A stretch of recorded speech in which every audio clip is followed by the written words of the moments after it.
के YouTube channel पे मैं सुभाष जयपाल आपका एक बार पुनः स्वागत करता हूं। दोस्तों, एक जो अभी जो टेस्ट हुआ है उसकी मैंने मेरिट लिस्ट जारी कर दी गई है। तो सभी बच्चे जिन्होंने टेस्ट को अटेम्प्ट किया है, आप कम्युनिटी में जाकर टेस्ट की जो लिंक है वो खोल सकते हो। वहां पे आंसर की भी डाल दी गई है और उसकी मेरिट लिस्ट भी जारी कर दी है। गौरी शंकर है, उसने टॉप किया है तो उसको बधाई हो, कांग्रेचुलेशन के पात्र है। उस बच्चे ने 50 में से 49 नंबर प्राप्त किए हैं तो बधाई का पात्र है।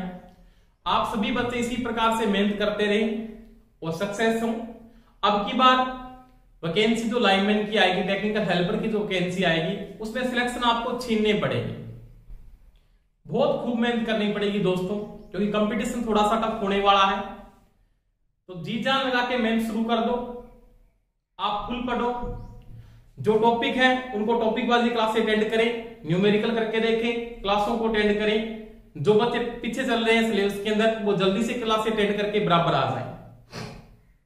और सभी स्टूडेंट्स का अच्छा रिस्पॉन्स आना चाहिए वीडियो के ऊपर। मैंने कल आपको एक क्वेश्चन पूछा था, किसी ने मेरे को अभी तक उसका आंसर नहीं दिया, तो ये दुख की बात है ना। मैं आपके लिए मेहनत कर रहा हूं पर आप थोड़ा इंटरेस्ट नहीं ले रहे, तो ये गलत बात है। दोस्तों देखो, अपने जो टॉपिक चल रहा था ना, वो चल रहा था डीसी मोटर। क्या बात चल रही थी? डीसी मोटर, जिसमें मैंने आपको डीसी मोटर के बारे में उसका डीसी समीकरण करवा दिया है, सब डिटेल उसकी पढ़ ली थी। आज जो अपने पढ़े जा रहे हैं उसमें पढ़ेंगे टॉपिक डीसी श्रेणी मोटर के अभिलक्षण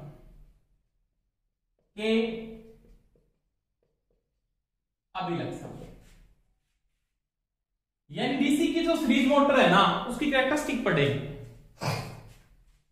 कल मैंने आपको समझाया था जो कैरेक्टरिस्टिक आएगी वो तीन चीजों के मध्य आती है: लोड, आर्मेचर टॉर्क और गति। तीनों के बारे में बात करेंगे। सबसे पहले मैं अगर इसमें बात करने जा रहा हूं, इसका जो पहला टॉपिक पढ़ेंगे अपने एक नंबर कंडीशन में जो विलक्षण पढ़ेंगे वो क्या पढ़ेंगे? तो डीसी श्रेणी मोटर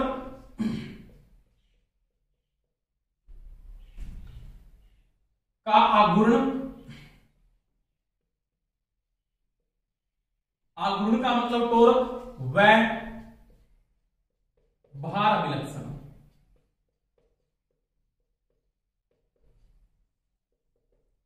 यानी दोस्तों टॉर्क और लोड के बीच में अपने को कैरेक्टरिस्टिक पढ़नी है। सिंपल सी बात है।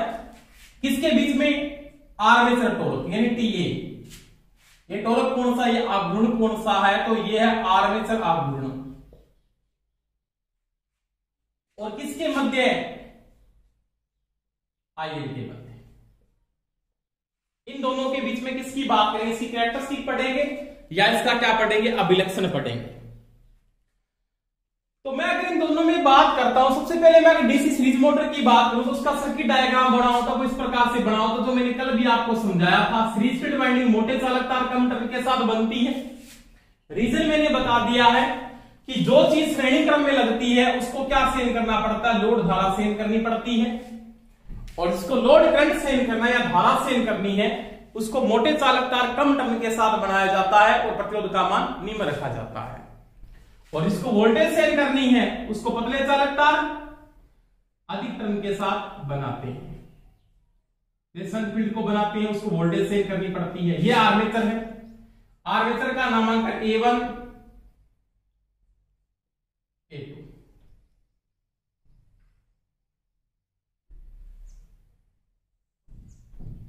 ये आपका यहां पे क्या है? BL। BL का मतलब यहां पे क्या है? Load voltage. अभी मेरे को ये नहीं पता कि ये मोटर है या जनरेटर, कोई बता सकता है क्या? कोई नहीं बता सकता। अभी तक आप नहीं डिसीजन ले सकते, क्योंकि आपको यहाँ पे कॉन्सेप्ट करना है कि फ्लेमिंग का कौन सा नियम लागू होता है, करंट अंदर आ रहा है या बाहर जा रहा है। क्योंकि जनरेटर का डायग्राम भी ऐसा ही होता है, मोटर का डायग्राम भी ऐसा ही होता है, दोनों में कोई डिफरेंस नहीं है। परंतु अगर मैं इसमें एरो को दे देता हूं ऐसे, करंट की डायरेक्शन मैंने दिखा दी, करंट अंदर आ रहा है, इसका मतलब करंट अंदर कौन लेती है? मोटर लेती है। इसका मतलब ये क्या है? मोटर है, आई है। समझ में आ गई दोस्तों मेरी बात। तो मैंने क्या करना है, यहाँ पे टॉर्क, आर्मेचर टॉर्क और लोड धारा के बीच में संबंध बताना है या भार के बीच में संबंध बताना है। और मैंने आपको समझाया दोस्तों, आपकी कोई भी मोटर है उसका जो टॉर्क होता है यानी आर्मेचर का जो टॉर्क होता है यानी टीए का जो मान होता है ना, आर्मेचर टॉर्क का जो मान होता है वो किसके बराबर होता है, तो वो मैंने आपको समझाया है। आर्मेचर टॉर्क समानुपाती होता है किसके, आइए इंटू में फाई। आर्मेचर की धारा और उसके फ्लक्स के वो क्या होता है, समानुपाती होता है। अगर आपका फ्लक्स बढ़ता है तो भी आपका आर्मेचर टॉर्क क्या होगा, बढ़ेगा। अगर आपकी आर्मेचर धारा बढ़ती है तो भी आपका टॉर्क क्या होता है दोस्तों, बढ़ता है। यानी जो आपका टॉर्क है वो आर्मेचर धारा व फ्लक्स के क्या है, समानुपाती है। ये बात मैंने पूरे कॉन्सेप्ट से समझाई है। जिसके नहीं समझ में आ रही है ये बात, तो पिछला जो आघूर्ण का मेरा वीडियो वो आप दे सकते हो, कोई समस्या नहीं आएगी उसके बाद। अब देखो बात करता हूं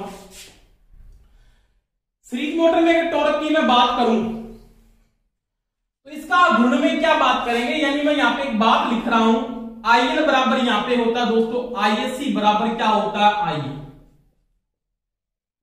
तीनों का मान क्या है, समान है कि नहीं है? क्यों है, तीनों श्रेणी क्रम में जुड़े हैं, श्रेणी क्रम में धारा का मान दोस्तों क्या होता है, समान होता है। आपको भी पता है, मेरे को भी पता है, बताने की जरूरत नहीं है। आगे बात देखो, अगर आपका भार बढ़ता है, मैंने कहा आपका क्या बढ़ता है दोस्तों, भार इंक्रीज होता है, लोड इंक्रीज होता है आपका। लोड बढ़ने के साथ क्या बढ़ेगा, आपका लोड धारा बढ़ेगी यानी आपका IL बढ़ेगा। IL अगर बढ़ता है तो उसके साथ क्या बढ़ेगी, आर्मेचर धारा भी बढ़ेगी, क्योंकि IL बढ़ने पे IE अपने आप बढ़ेगा, क्योंकि श्रेणी क्रम में धारा का मान क्या समान है। दूसरी बात करूं तो ISC का मान भी क्या होगा, बढ़ेगा बिल्कुल जी।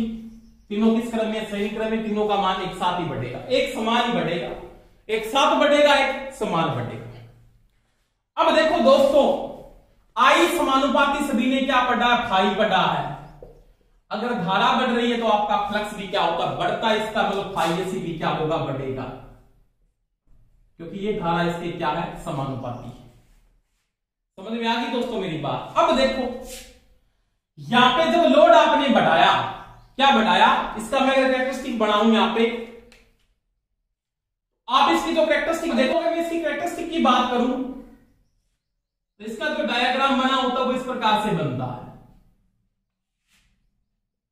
ये इसका एक्स एक्स है और ये इसका क्या है, वाई एक्सेस है। इसके वाई एक्सेस पे, इसके ऊपर अपने क्या लेके चलते हैं, आर्मेचर का टॉर्क, यानी यहां पे तो लिया जाएगा TA को, और आपका एक्स एक्स पे क्या लेके चलेंगे, लोड धारा। समझ में आ गई बात मेरी दोस्तों, यहां पे आ जाएगा आपका IL। समझ में आई यहां तक बात। अब देखो आपका भार बढ़ा, भार के साथ आपका IA भी बढ़ रहा है, ISC बढ़ रहा है, ISC बढ़ने से क्या बढ़ रहा है, ISC बढ़ रहा है। इसका मतलब इसके कारण भी टॉर्क बढ़ रहा है, इसके कारण भी टॉर्क बढ़ रहा है, क्योंकि टॉर्क क्या बताता है, आर्मेचर की धारा और उसके फ्लक्स के क्या, दोनों के गुणनफल के समानुपाती है। इसलिए मैं यहां पे लिख सकता हूं क्या, TA समानुपाती IA इंटू में FISC, दोनों के कारण टॉर्क बढ़ा, बिल्कुल बढ़ा जी, क्योंकि टॉर्क संबंध में यह बताता है कि जब फ्लक्स बढ़ेगा तो भी टॉर्क बढ़ेगा, आर्मेचर धारा बढ़ेगी तो भी टॉर्क बढ़ रहा है, दोनों ही बढ़ रहे हैं तो टॉर्क बढ़ेगा दोनों के समानुपाती।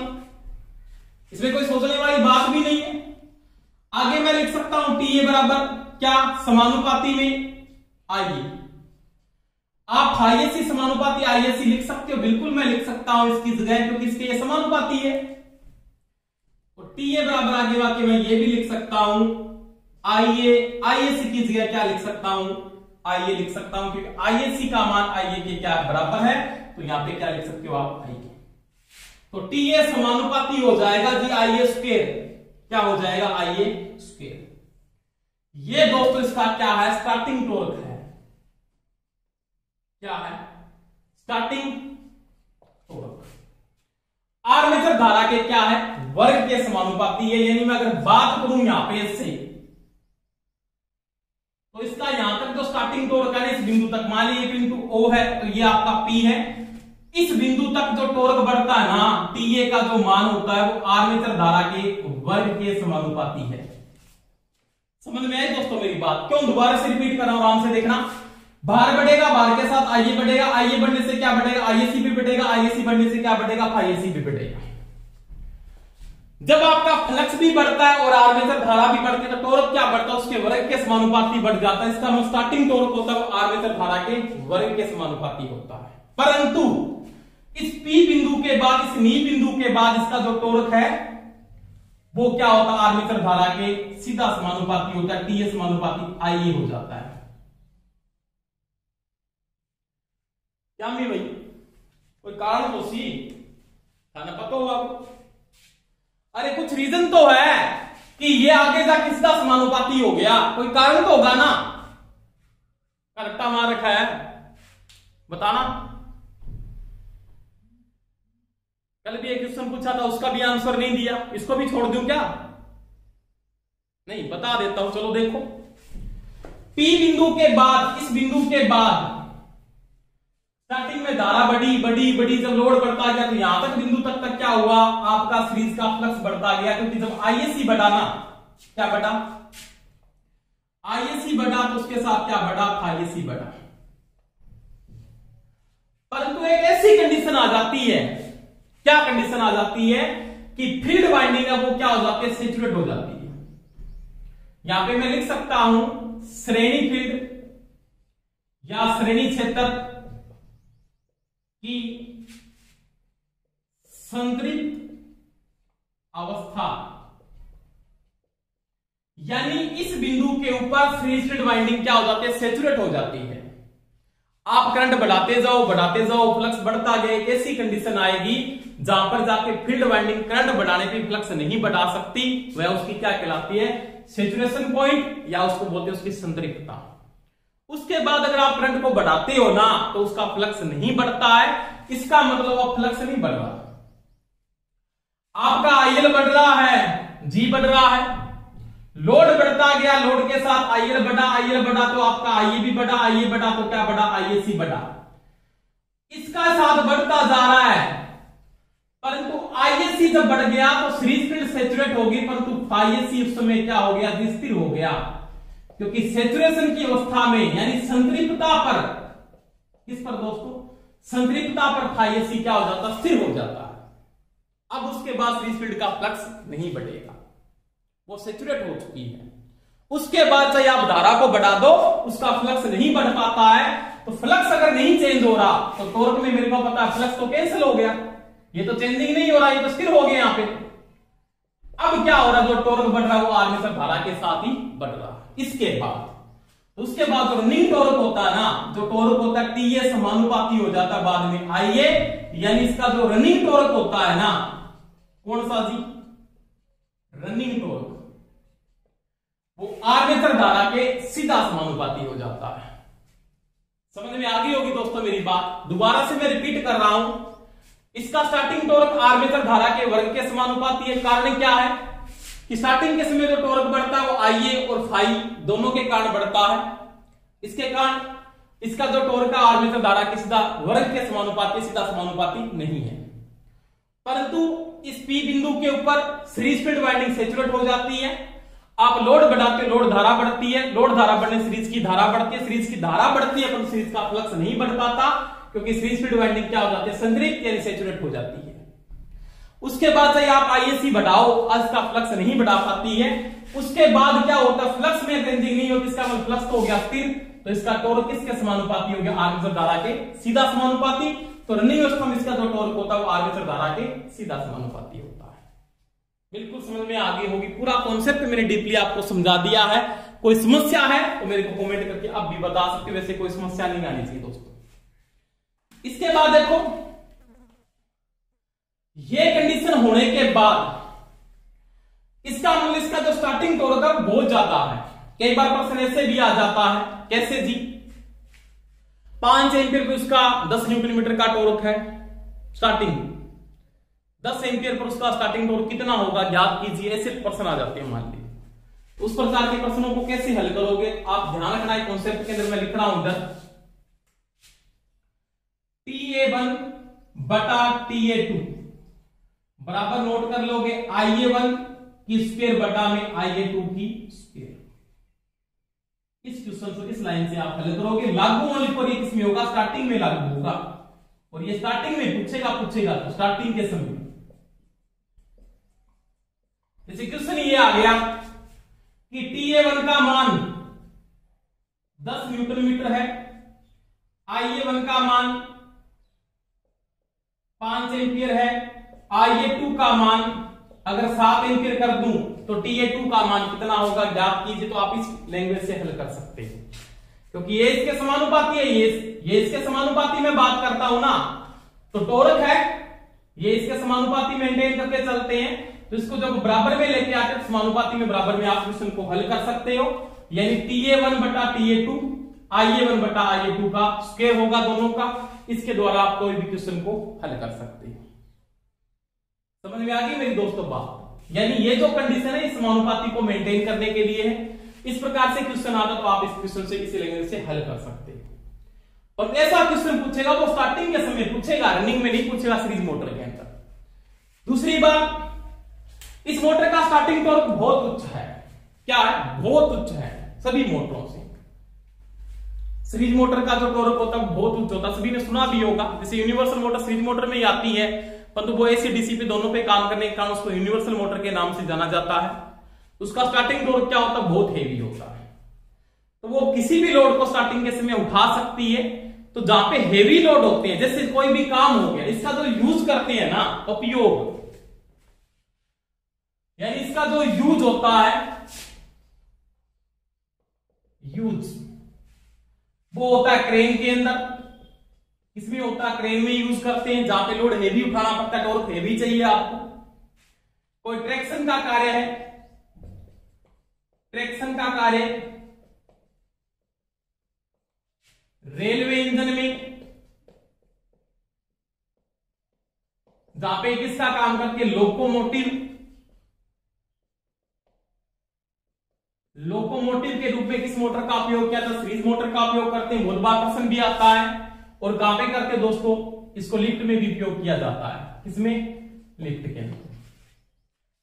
तो जहां पर क्या है, टॉर्क स्टार्टिंग के समय आपको हेवी चाहिए, वहां पे कौन सी मोटर का उपयोग करते हैं? DC की सीरीज मोटर का उपयोग करते हैं। क्रेन में, ट्रैक्शन कार्यों के अंदर, रेलवे इंजन में, लोकोमोटिव इस मोटर का उपयोग किया जाता है। तो ये मेरे दोस्तों किसकी बात की? आघूर्ण व लोड के बीच में संबंध को समझाया। कोई समस्या नहीं होगी मेरे ख्याल से। तो आज के बाद देखो सेकंड बात मैं यहां पे करता हूं, तो इसमें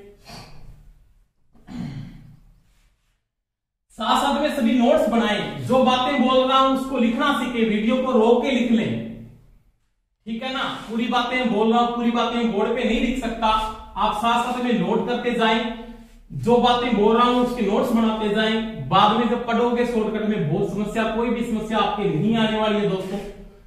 और खुद के नोट्स आपके खुद के ही काम आएंगे, औरों के नोट्स पढ़ के आप कभी कामयाब नहीं हो सकते, ये मेरे को लिखा लेना। 2 नंबर देखो, इसकी 2 नंबर कंडीशन पढ़ते हैं। गति व भार विलक्षण।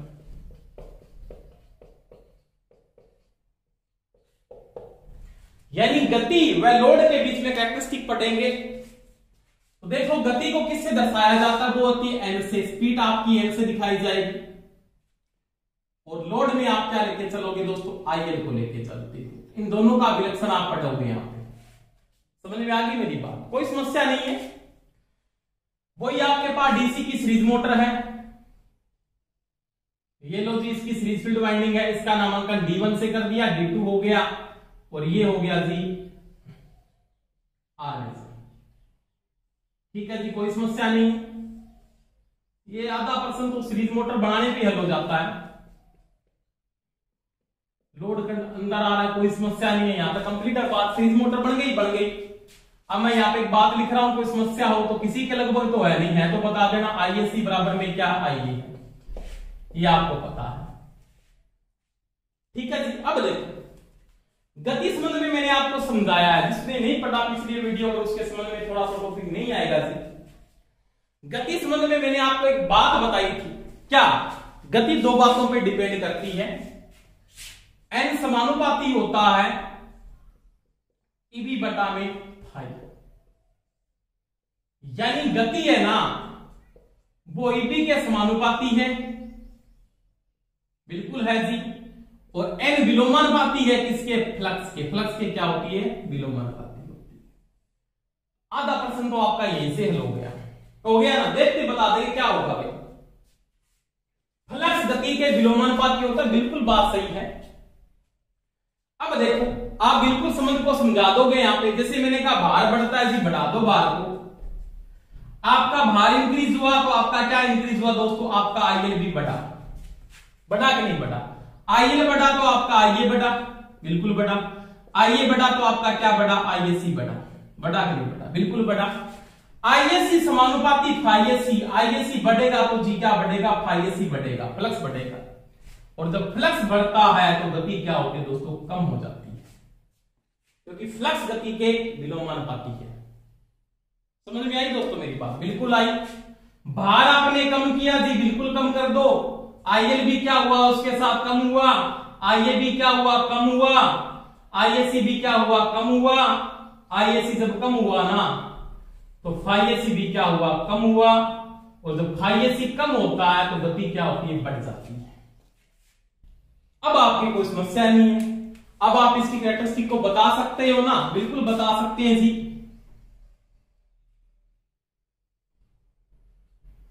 ये लो,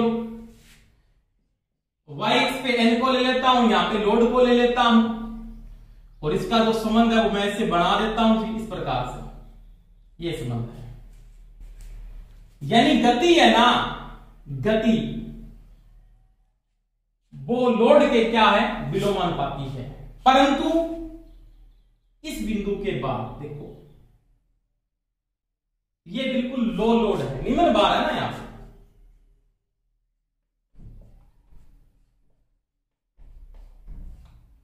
निम्न भार, निम्न भार पर इस मोटर की जो गति है वो अनंत रूप से बढ़ती है। इसकी कोई सीमा नहीं है, लाइन बिल्कुल सीधी जा रही है। जा रही कि नहीं जा रही? बिल्कुल जा रही, कहीं तक जा सकती है। गति भार के क्या है? विलोमानुपाती है। भार देखो यहां पे बढ़ा, गति क्या हुई? कम। भार यहां पे कम हुआ, गति क्या हुई? बढ़ी। देखो समझ सीधा लग रहा है कि नहीं लग रहा? लग रहा है बिल्कुल। तो दोस्तों क्या हो रहा है? लोड बढ़ने पर गति कम होगी, लोड कम होने पर गति बढ़ेगी। परंतु आपने इसको बिल्कुल निम्न भार दिया, बिल्कुल यहां पे भार कम है, उस समय गति देखो बहुत ज्यादा बढ़ रही है। बिल्कुल लाइन क्या हो रही है? रेखिक हो चुकी है। इस प्रकार से हो रही कि नहीं हो रही? बिल्कुल हो रही है। आपकी जो लाइन है बिल्कुल क्या हो रही है? रेखिक हो रही है। तो मैं यहां पे लिख सकता हूं शून्य भार पर या निम्न भार पर इस मोटर की गति अनंत रूप से बढ़ती है, अनंत रूप से बढ़ती है, जिसके कारण आर्मेचर के कनेक्शन उखाड़ के फेंक सकती है, या इसकी जो वाइंडिंग के कनेक्शन है वो क्या हो सकते हैं? खुल सकते हैं। इस मोटर को कभी भी निम्न भार और शून्य भार के साथ नहीं चलाना चाहिए। इस मोटर को लोड के साथ स्टार्ट करना चाहिए। यानी इस मोटर को अगर आप निम्न भार के साथ चलाते हो तो इसकी गति अनंत रूप से बढ़ जाती है। इसके कारण आपके आर्मेचर कनेक्शन उखड़ सकते हैं। दोस्तों ध्यान रखना है, इस मोटर को कभी भी बिना भार या निम्न लोड के साथ स्टार्ट नहीं करना। इसको हेवी लोड यानी पूर्ण लोड के साथ ही मोटर को स्टार्ट करना चाहिए। समझ में आ गई दोस्तों मेरी बात? तो ये था डीसी की सीरीज मोटर का अभिलक्षण, किसका? गति और भार का। कोई दिक्कत है क्या? कोई दिक्कत नहीं। वैसे विलोमानुपाती है, पर तो निम्न भार और शून्य भार में इसकी गति अनंत रूप से बढ़ती है। ठीक है जी। इसके बाद देखो 3 नंबर। अब की बार इसको नहीं मिटाएंगे जी, पिछली बार भी दोबारा बनाना पड़ा तो बना लेंगे ना, कोई समस्या नहीं। जो काम करना है वो तो आपको ही करना पड़ेगा, मेरे को भी करना पड़ेगा। 3 नंबर बात देखो, बिल्कुल सिंपल 3 नंबर समझ पढ़ेंगे जी। कौन सा? आर्मेचर आघूर्ण। बिल्कुल ध्यान से देखना, आघूर्ण व गतीय विलक्षण यानी कैरेक्टरिस्टिक। बिल्कुल समझा दूंगा, कोई समस्या नहीं आनी पड़ेगी, कोई दिक्कत नहीं है क्या नहीं है। देखो लिखता हूं यहां पे एक बात, ये तो आपको पता है होती है, इसमें है बिल्कुल। टोरक देखो TA समानुपाती I² किसक में, स्टार्टिंग में। रनिंग कंडीशन में TA समानुपाती I, लगभग रनिंग में आती है बातें ऐसी, गति गुति का जो संबंध आता है ये बात चलती रहती है। N विलोमानुपाती फाई, N समानुपाती EB, ये रूल लागू होगा यहां पे। अब देखिए आराम से, कोई समस्या नहीं आनी चाहिए। ये आपका जी भार, भार के साथ IL के साथ IA के साथ IAC समानुपाती FAC। अब देखते जाना, लोड बढ़ा जी, बढ़ गया बढ़ा दो, लोड बढ़ने पे IL बढ़ेगा, बिल्कुल बढ़ेगा जी। IL बढ़ेगा तो IA बढ़ेगा, श्रेणी क्रम में धारा समान। IA बढ़ेगा तो जी IAC बढ़ेगा, IAC बढ़ने से FAC अपने आप बढ़ेगा। ठीक है ना, बिल्कुल ठीक है। अब देखो क्या हो रहा है बात, यहां पे लोड बढ़ने पे टॉर्क बढ़ना चाहिए, बिल्कुल। IA बढ़ रहा है ना, तो IA बढ़ने पे आघूर्ण बढ़ता है, इसका मतलब टॉर्क तो है ना TA, ये तो बढ़ जाता है इसके साथ। परंतु फ्लक्स जब बढ़ता है तो फ्लक्स गति के क्या है, विलोमानुपाती, तो गति क्या हो जाती है, कम। क्या हो जाती है, कम। ये रिजल्ट सामने आता है, आया कि नहीं है, बिल्कुल। तो टॉर्क और गति का संबंध देखो विलोमानुपाती है, बिल्कुल क्या है, विलोमानुपाती। आगे दिमाग में बात आगे होगी ना, आगे। दूसरी बात देखो, भार कम किया, बिल्कुल किया। IL भी क्या हुआ, कम हुआ, बिल्कुल हुआ। IA कम हुआ तो IA भी कम हुआ, IA कम हुआ तो IAC भी कम हुआ। IAC समानुपाती FAC भी क्या हुआ, कम हुआ। अब देखो टॉर्क को तो यहां पे लेके आना है जी। टॉर्क ये बताता है, रनिंग की बात चलती है, ओनली फॉर रनिंग अवस्था में कंडीशन आती है, तो टॉर्क तो जी हो गया कम, हो गया कि नहीं होगा। फ्लक्स कम होने पे गति क्या होगी, बढ़ गई, तो भी क्या है, विलोमानुपाती। एक बढ़ रहा है, दूसरा कम, ये कम हो रहा है, ये बढ़ रहा है, इसका मतलब टॉर्क और जो गति का संबंध है वो क्या है, विलोमानुपाती है। क्या है, विलोमानुपाती। इसका मतलब इसका ग्राफ मैं दोस्तों ऐसे बना सकता हूं, यहां पे लिख दिया जी TA और यहां पे लिख दिया N, इन दोनों का संबंध क्या है, विलोमानुपाती।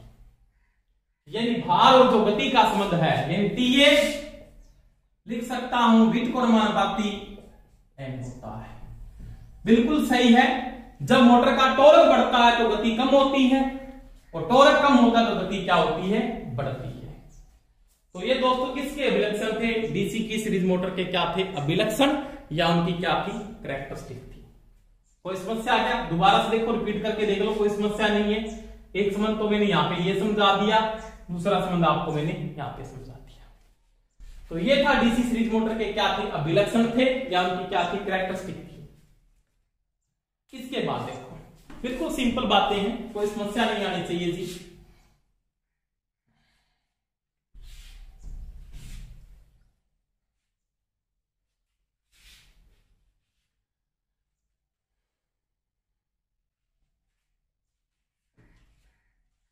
इसके बाद मैं बात करता हूं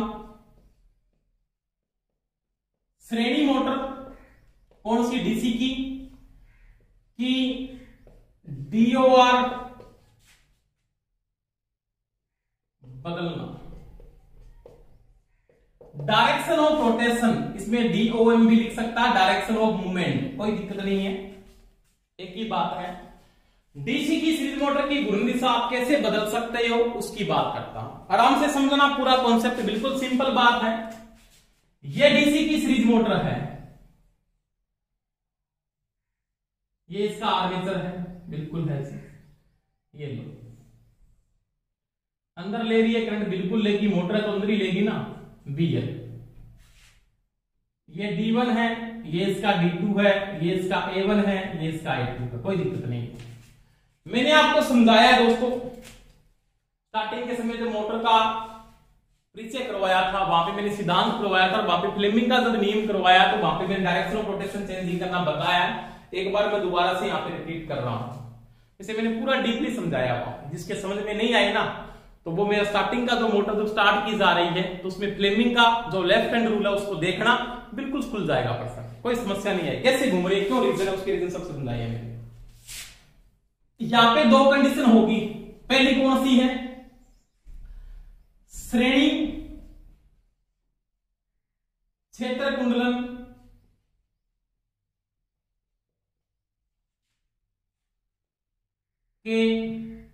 की ध्रुवता बदलकर, की ध्रुवता बदलकर, यानी एक नंबर कंडीशन में, यानी ए नंबर कंडीशन में आप ये कर सकते हो, सीरीज फील्ड वाइंडिंग के कनेक्शन चेंज कर दो। किसके कर दो, सीरीज फील्ड वाइंडिंग। ऐसे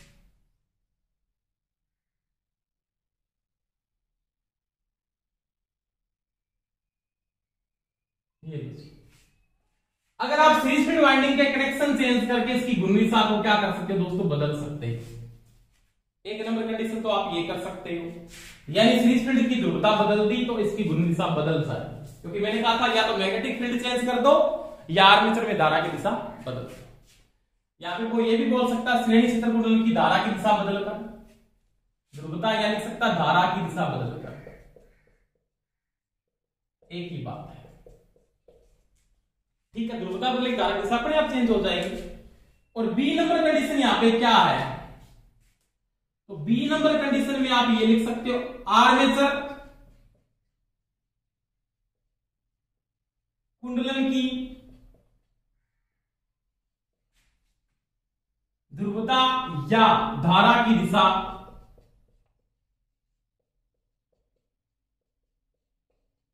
बदल कर। समझ में आ गई दोस्तों, तो बी नंबर ये भी आपके बिल्कुल क्या है, राइट। अगर आप ये नहीं कर रहे ना, ज्यादा तो किसका, आर्मेचर को पहले लिया जाता संशोधन के रूप में। अगर ऐसा कंफ्यूज का कभी पर्सन आ जाए ना, जैसे मैं बता दूं आगे आपको, जैसे वो डिलीट भी हो जाता, कई बार आज इस बार मेट्रो में आ गया था, ये भी आ गया, ये भी आ गया, सी में ये दिया, इनमें से दोनों ए बी दोनों में से एक सही है। यहाँ पे सी ऑप्शन में मैं ये दे सकता हूं आपको, ए व बी दोनों में से एक, दोनों में से एक, तो बिल्कुल सही है, दोनों नहीं हो सकते, दोनों में से एक बार यहां पे ये बोल देता है सप्लाई टर्मिनल बदलकर, यानी आप या तो फील्ड के चेंज करो या किसके चेंज करो, आर्मेचर के, यानी आर्मेचर के आप ऐसे भी चेंज कर सकते हो, ऐसे इस प्रकार से, तो कोई समस्या नहीं आएगी आपके, ये भी कर सकते हो आप। समझ में आ गई दोस्तों मेरी बात। तो चाहे आप आर्मेचर के चेंज कर दो और चाहे किसके कर दो, फील्ड के अपन दोनों में से क्या करोगे, एक करोगे, दोनों चेंज करने से कोई फर्क नहीं पड़ता। अगर आप बोलते टर्मिनल के सिरे चेंज करें तो टर्मिनल के सिरे जब चेंज करोगे दोनों ही चेंज होंगे। तो या तो आपके सीरीज फील्ड की ध्रुवता बदल दो या आप आर्मेचर में धारा की दिशा बदल दो, आपकी घूर्णी दिशा भी क्या होती है, बदल जाती है। अगर डायरेक्शन ऑफ रोटेशन क्लॉकवाइज थी, डायरेक्शन ऑफ रोटेशन अगर क्लॉकवाइज थी तो एक काम कर दो, दोनों में से चाहे ए कर दो चाहे क्या कर दो बी, दोनों नहीं कर सकते, ए या बी दोनों में से ए कर सकते हो। अगर दोनों में से ए करोगे तो डायरेक्शन ऑफ रोटेशन अगर ये थी तो उसके बाद क्या हो जाएगी, anti clockwise D O R आपका ये हो जाएगा। समझ में आ गई बात मेरी दोस्तों। तो ये थी डीसी की सीरीज मोटर जो आपकी कंप्लीट हो गई है, कोई समस्या नहीं आनी चाहिए। कोई समस्या आ रही है तो मेरे कमेंट करके बता सकते हैं। आज इतना ही पढ़ेंगे।